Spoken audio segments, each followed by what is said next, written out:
Hey guys, welcome back to the channel. This is Mwiza. Iruhande rwanjye nkaba mfite Mama Shyaka. and then iruhande rwe Yvonne. It's been a while. Turi kugira ngo tubasuhuze tubifuriza amahoro y'Imana aho muri hose. New month. I think ino video uzayisohora new month Yeah. yaraje. Turi kuri 30.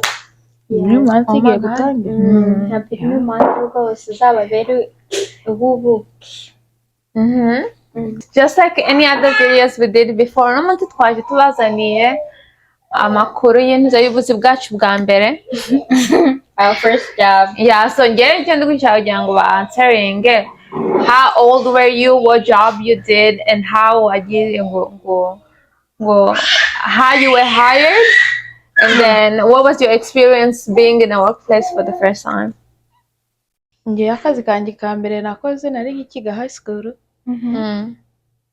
Bro, nagiye mu kazi nyine numvaga nshaka kujya mu kazi ariko iwacu batajya bemera ko njye. Ngo ngiye nava mu shuri. Ababyeyi b'iwacu nyine niko bavuga ariko nyine ntago ariko biba bimeze. Uba wishakira amafaranga we? Uba wishakira amafaranga kubera ko uri no gukura. Iyo nyota y'amafaranga siniye. Anyways, rata twibwirire. Kuntu byagenze rero. Hari nyine nakoze part time. Na like nubundi navaga ku ishuri nimugoroba nkaryama like nyine ukaryama saa 5 zikagera utari wanaryama ukiri kuri telefone nza gutekereza se wakwishakira akazi akajya gukora part time nkajya ayo masaha nubundi ryamiraho ajya gerangeze mu rugo ndya kubera nyine iyo ukiga high school ukeneye kwiga amasaha nyine urumva rero ukuntu byagenze rero kugira napurika ku kazi nyine iwacu ntabwo bemeraga ntabwo wajya mu kazi no muri sama bangaga ko nkora ngo nujya mu kazi ngo uzareka ishuri ariko nyine kuri njye ntabwo ariko numvaga ko ariko bizagenda numvaga nshobora gukora twafungura nkajya ku ishuri nkumva nta kibazo nza kwiba ibyangombwa byanjye Fatira ninda kujyanye kwa Afrika umaze kubyiba narijyanye we wakoze hari hafi hari hafi ntago hari kure noneho nyine nibyo ibyangombwa ndapurayinga umunsi nta nubwo batinze kumpamagara nahise ngenda mu kazi noneho nkajya ntangira 7 ngataha 11 urumva nakoraga amasaha makeya nkajya mvuye ku ishuri umunsi wa mbere ngiye rero ntago 8 kandi naho bahembaga makeya 7 ni cyagihe kera bahembaga amadolari 8 niba atari 9 nayo kera hari kera nyine noneho wakoraga iki ni imvaho twazingaga nyine kuri ntuza kuri koroniko wakoraga kuri koroniko ntago hari kure y'iwacu ntago ari kure naragendaga umunsi wa mbere nagiyeyo mu rugo baza kunshaka bibwira nagiye nyine nataje ku ishuri ntago nababwiye ntago nababwiye ahubwo umunsi ukurikiyeho nibwo nababwiye nabwo baramfashe babonye ngeze mu rugo mbitse amakaye nasohotse ndagiye ngiye ntabwo se ugiye ngiye mu kazi nabonye akazi nyine nkivuga ibyo ngibyo nta bindi narengeje urikomereza ntago nababwiye gusa nyine umunsi wa mbere narakoze nta izo saha wari uriye nayo nkiri ku ishuri yego ayo masaha 5 ariko mbabwira wa kabiri nyine nibwo bamfashe barakugundira ngo ayo mashuri y'ijoro ntago ahubwo naratashye ngenda mu rugo ngeze mu rugo changing imyenda babona ndambitse laptop hariya umukobwa nzinze intozi ndagiye ngiye mu kazi nabonye akazi nyine nabasize muri urwo rujijo bayorwa nibiki biri kuba ngiye mu kazi nabonye akazi ntago bazigiye napurikiye kubera ko nyine bangaga ko nkora kandi njye nkumva nshaka gukora nkumva nshaka amafaranga nkavuga njye ninkora nzakomeza nige ntabwo nenda kwanga ishuri ariko bakavuga ati nujya mu ishuri ugafata ku mafaranga ntabwo uziga ubwo nyine nuko byagenze akazi ka mbere nakoze nako mu rugo rero naje gutaha nsanga batari banaryama banegereje ukatubwira akazi uvuye gukora rero uvuye mu kahe kazi uvuye mu kazi kawe ubona kubabwira ndababwira ngo mvuye muri koroniko nese ukora amasaha angahe wahapuritse ryari ndababwira ngiye nafata ibyangombwa ndahapurika sinababwira kubera nari nzi ko mutazanyemerera ndiyapurikira rero njya gutangira akazi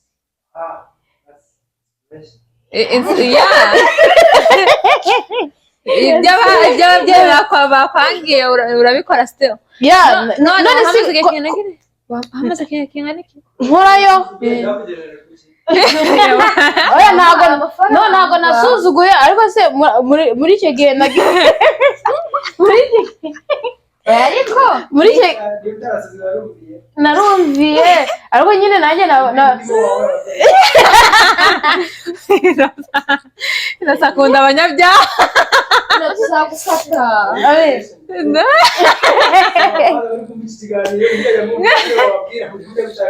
mujye mwigendera oya rata nyine byari iby'ubwana yari amaze gukora yari yabyiyumvishijemo imyaka umuntu ageramo akarebelinga none kaza kubaza none se hariya bajyaga bangira ababyeyi babo bagenda bakagenda bagiye gushaka uyu we yagiye agiye gushaka akazi atari umugabo rero ngeze nagiye ngiye gushaka amafaranga urumva muri ayo masaha angahe nakoraga urumva nahise nimenyera kwishyira telefone nkajya nisukisha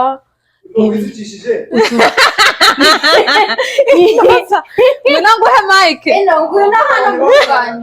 nyine none se ubwo amadorari nka 200 nafataga mu cyumweru bro kiriya gihe yari menshi kuri njye ariko urabyemeye ko hariho abana benshi bo amafaranga ararura bakava mu yes arabararura cyane akaba yagenda kuyakorerana ntasubire mu ishuri ariko njyewe naragendaga nkajya ku ishuri muri kubona icyo ngicyo ari ikintu kibi especially hano muri Amerika aho usanga experience aba ari ifite akamaro ku ntuza ku bindi ariko cya skills ni ikintu kibi bitewe like n'imyaka ariko kuvuga ngo ni muri samuri mu mafungo it is okay kugenda ukabwira ababyeyi bawe mureke njye gukora for 2 months nidusubira kwiga nzasubira ku shuri nkwitinge kumva it's okay it's fun kubera ko ni experience y'urukugira kugira umenye nuko ari gunahura n'abantu batandukanye mu kazi bakanakubera n'inshuti kumva mu buzima busanzwe it's very much fun mu gihe ucyuri kwiga I would not recommend ko wajya mu kazi ugataha saa 5 uri bugere iwanyu wenda saa 5 n'igice ukajya koga saa 6 ukajya saa 6 ukajya kuryama uri bubyuke 6 ujya mu shuri ntabwo ufokasinga mu shuri urirwa gusinzira none se ko bantu b'amashuri yananije I still recommend that ubone diplome yawe diplome nuyibona maybe at the college yo ni ibintu butegereza wanajyayo ufite imyaka ijana I don't care but the prom high school high school this ku bintu bya high school when you get out of high school most of the time you know whether or not school is for you or not so first finish your high school and then kuri bino byo ndakuvuga ko deciding kuba ushize amashuri hanze ukajya gushaka amafaranga ukajya gushaka iyo experience mu ntuza ndi kubivuga hagati ya college na high school ntago ndi kubivuga ukiri muri high school ndi kuvuga wamaze kubona ntuza diploma yawe ya secondary then aho ngaho I would recommend ugende sometimes urangije na high school you need break from school it's okay kujya gukorera amafaranga and then igihe wumvishije uri okay uri good kusubira mu shuri ukumva nyine ugomba kugenda uri kuvuga ati ibi ni ibyanjye ndafokasinze nta kindi kizangenda imbere ngo kigire kimbuza umurongo kumva kinesha umurongo rero wagenda ugakora nta birenze anyways Ivo ako kazi wakamazemo igihe kingahe? No, kubera ko nagatangiye nenda kurangiza high school I think nshobora kuba naramazemo nk'amezi 3 gusa nza kukavamo nyine bitewe n'amatest umuntu yari afite n'afite ibintu byinshi noneho kubera ko hari hajemo na cyagiye cya corona noneho turi mu rugo online rero nta kuntu nari kuba kwigira online biragora bro. Biri boring. Noneho ubu uri no kuri computer ukakubwira ngo ukajoininga class yajyamo ukajoininga ukanasinzira. Imagine ho noneho nararaga mu kazi urumva nkagira ubute nkavuga nka joininga ariko nkagera computer nkayishira nkariya nkasinzira. Noneho byagera nimugoroba nkangutse akaba ariko ntangira gukora ya work nyine bira byose akaba ariko ntangira kubikora kwayigengeje na nijoro na saa sita nk'ikica kubera akazi nahise nkareka nakaretse ngakoze nk'amezi 3 ntabwo nahise graduating. Wow. wowe shangewe akazi kanjye ka mbere nanjye nari nkiri muri high school but it was like for young professional they preparing you like kwera babigupreparinga mbese uri umusenior in a case wenda ushaka kujya nk'uko ari kubivuga like in a case ushaka kujya gukora ukabafashe break from school like that's what they kugira kugupreparinga. Rero twebwe bari batujyanye turi nk'abanyeshuri I don't know nka 20 from kigo cyacu no ku bindi bigo ariko bari kuhakura abanyeshuri noneho bari kutubwira bakazajya batujyana nyine mu ma work like y'abantu nyine bakora bari like professional bakadutraininga like is intern kuduheza experience zabo bakanatwereka n'utuzi bakora natwe tukadukora nyine bakadufasha baraduhembaka. You were an intern? Yeah, I was an intern. After high school? No. After high school? Yeah, ariko. Oh yeah, after high school nakoranye it was driving for like special kids. Kubajyana kuntuza kubajyana ku mashuri. Yeah. I was like umuntu ugenda ari kumwe nabo kugira nyine making sure ntabwo ari kuva mu ntebe zabo ngo monitor run monitor na niwe nari indi experience y'iyo ntuza yo kujyana abana bari special ku ishuri. It's very hard. It's a very hard job and you don't get paid a lot. Very very demanding emotionally and physically. Because it's like this mana yanjye mbivuze nka burya abantu hari abantu babitekereza nabi like abana bari special abana bajya barwana bakakubita umuntu oh my god njyewe nyine natwaranaga n'umuhungu nyine musaza wanjye Vincent twatwaraga hamwe ndende twatwaraga kano kana kajyaga asuba yarazi ubwenge yari afite umunani umucunga akana nyine ka special ko twatwaraga and yari afite umuntu mbese umucungi wabo nyine ababyeyi be bagiye nta n'ababyeyi be twari tubazi mbese uwo muntu niba yaramukubitaga ntumbaze ariko uwo muntu akayaba ari kumushyira mu ntuza mbese amutuzaniye akana naka ejo kameze neza karishimye twamara kuva iwabo akana kakava muri car seat bro twahambiye neza akinyurongo turakavamo kavamo njye na Vincent kamera ngo mufate nagafata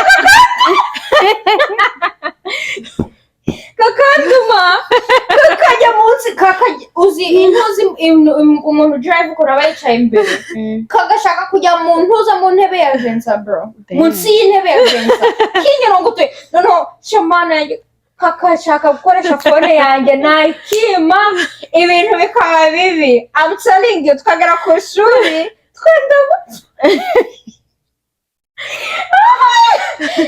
yo mbitekereje bwa mbere natekereje like I was like what I thought it was a good job kubera ko it's uba like wicaye no ntabwo no uri no gukora. out there was mbese easy job and then you know I get to help nyine like abana bari special feeling kumva good, yeah. I was feeling good ndi kuka applying kumva I was like oh my god ngiye gufasha abana bajyana nyine bameze neza ndi no kubareba ku buryo yanakwiruka umeze nkamuhanagura kandi ntabwo kirukaga uko yatumaga bro yabyaga kurwana nanjye asuwe yari afite imbaraga kandi arakana gatoya yakena understand maybe ndabivuze mushobora gutekereza ati kugakabiriza mana yanjye ariko kari gafite history like mbese nyine abakabanaga icyo gihe bari baraka adapse nyine baraka adapse like ababyeyi bako nyine bakabyaye mama we ngo yanywaga amadrug amutwitse na papa we nyine ari abantu nyine bakora ibintu byinza by'obyabwenge cyane and then karagwingiye ukuntu nyine kubera ko hari myinshi ariko umwana uri special hari ingingo zidakura akagira none hari kurukumva ibintu byose byakoraga no kudemendinga ngo umuhereze phone yanjye ari gukoresha amasinye ntayimuherezaga akanduma agakora ibintu bibi nuko yarazi ubwenge singo rero ibyo byose yagiye amukorera mbese nyine byademicinze ubwonko bwe cyane nyine ntuza bari harya bajya batwara abana ni bande bariya bajya batwara abana like once they realize umwana ntabwo ari taking care of CPS yes ni CPS nibo bagize nibo nyine bamaze ku realizing like ababyeyi bakode ntabwo bajya bagacaringa bakitaho nkuko bikwiriye kandi kadafite ibintu byose nyine by'umwana muzima afite nibwo bagatwaye nyine abo bakire bandi nyine barakataka nyine natekereza iyo story yako nkumva nkagira imbabazi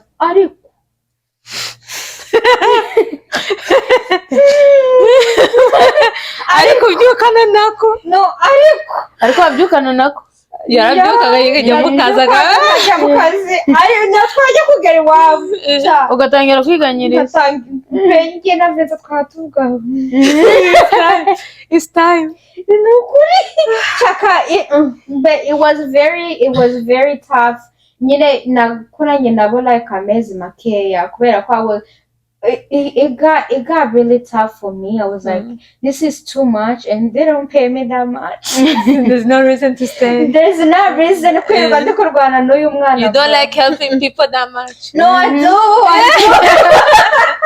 I do, but it was a lot.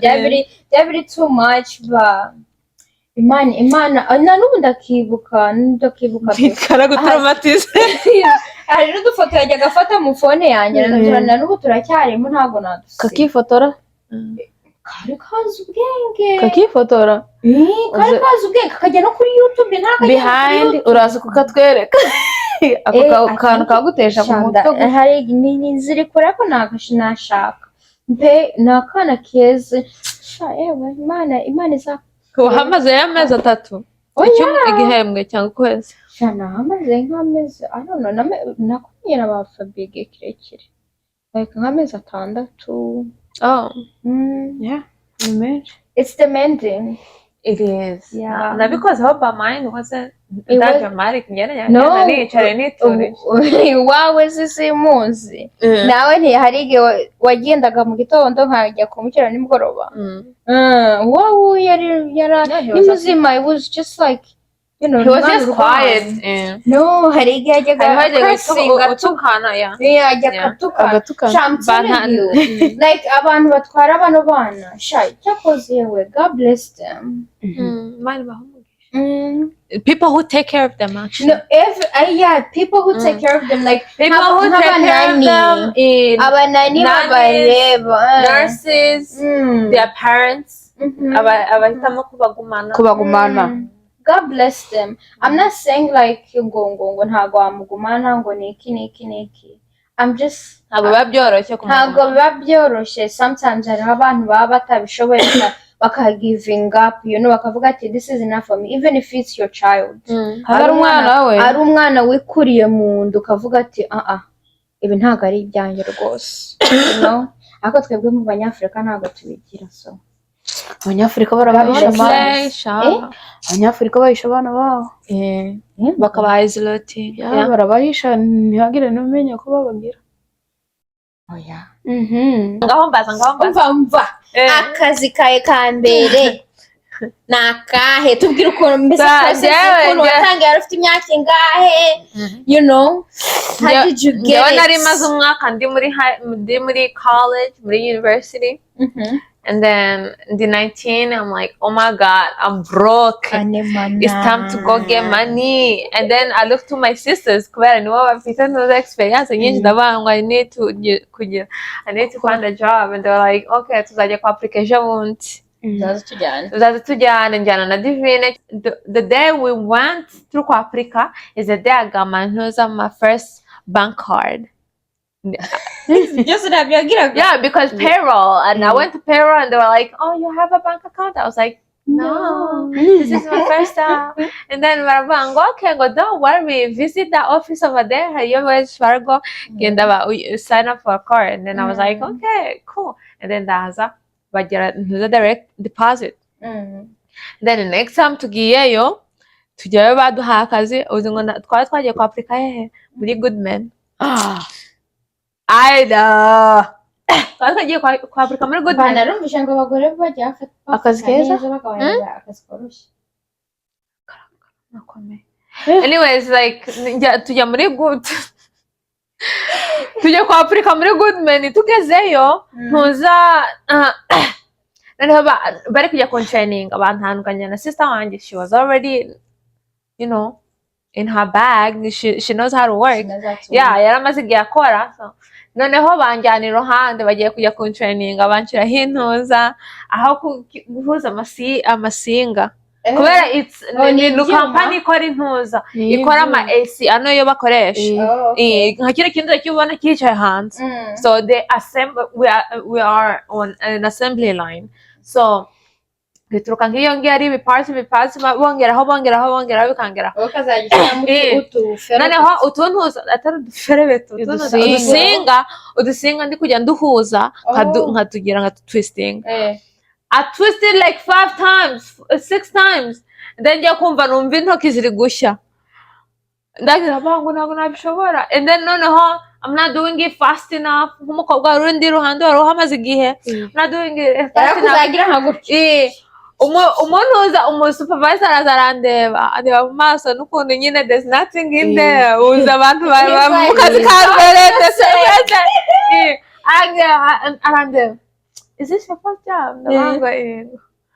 Okay, ngo bitangushira arangenda njyana aho kuzaje ngira scanninga ibyo bintu ikije kimanuka gascanninga agapapuro kakagira kagasohoka kagafata kamadikaho. That's it. koroshye. Hold on, baguhaye princess treatment. They gave me princess treatment. No, ndi hagati y'abari kurwana najya hejuru, ndi hano inyuma n'umugabo uri kujya akuraho nkabirya gashiramo cold air, condensed ntuza like air, agushiramo akongera akagira gutya akongera nawe agascanninga ashira y'ibabura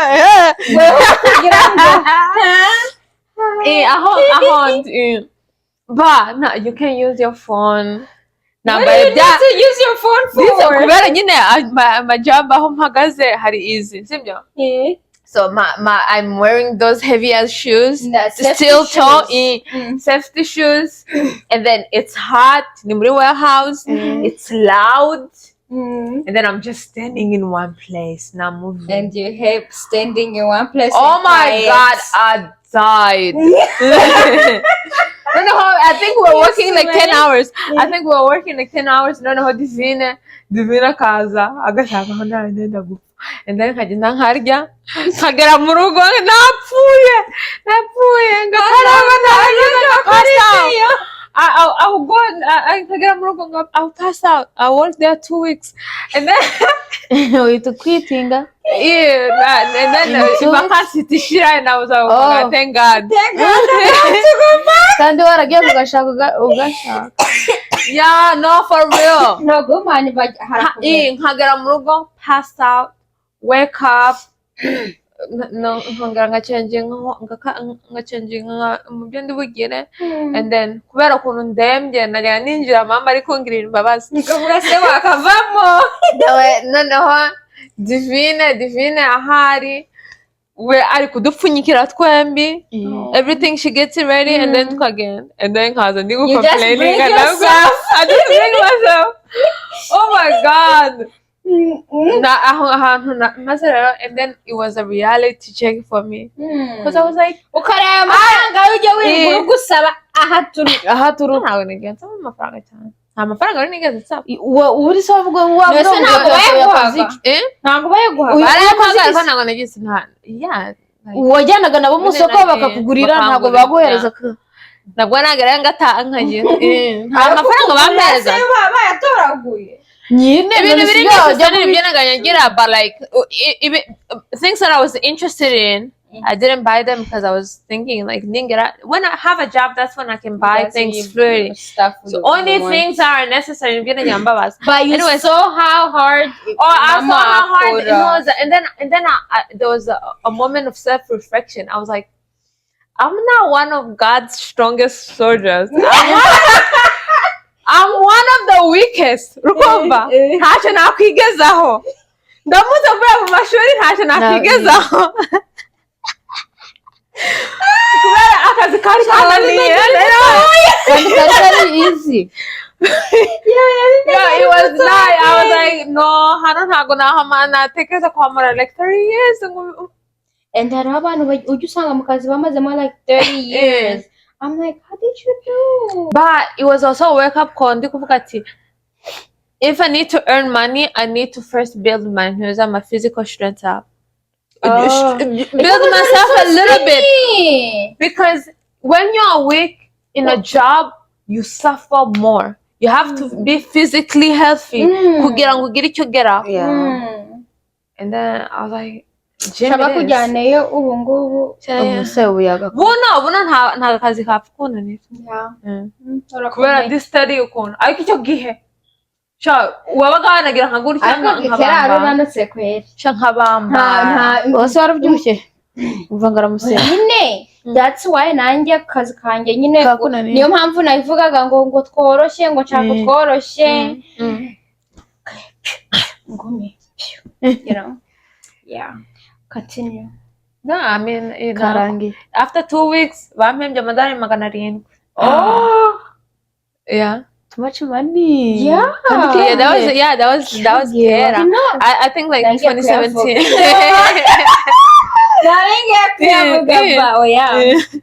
no I amafaranga yaragiye menshi mu byumweru bingahe jewe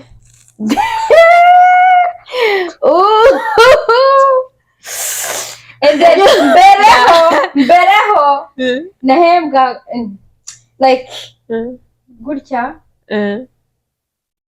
and half in 2 weeks mbere nyine banjyanye kuri gutya nyine I was raised I'm telling you njya sinihanganye njya mu bitwa bro nta cyangumisha y'amezi 6 icyambera niba ariko n'abandi no mbizi but impamvu nakomeje ngakora it was good for me because I was in school so I was doing like full time kushuri navayo like you do full time is like 2 classes a day and then ugataha and then ukora 2 classes so I was like this is good and give me time yo gukora ama homework yanjye give me time yo kugenda kushuri I'm okay kabona n'amafaranga it was okay but not worth it. It was not worth it. Yeah. The slaps I got, the bites I got, it was not.